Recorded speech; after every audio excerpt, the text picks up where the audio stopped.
భారత్పై 50% టారిఫ్స్ విధించిన అమెరికా అధ్యక్షుడు డొనాల్డ్ ట్రంప్ గతంలో 25% సుంకాలు విధించగా ఆ తర్వాత అదనంగా మరో 25% జరిమానా విధిస్తున్నట్లు ప్రకటించారు.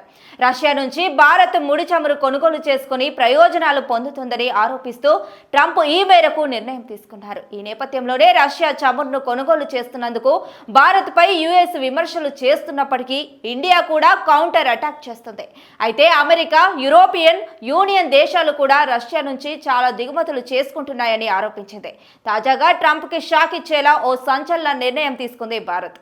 అయితే అమెరికా ఆగడాలకు భయపడేది లేదని, అందుకోసమే రష్యా నుంచి భారత్ ముడి చమురు దిగుమతులు మరింత పెంచాలని నిర్ణయించినట్లు సమాచారం.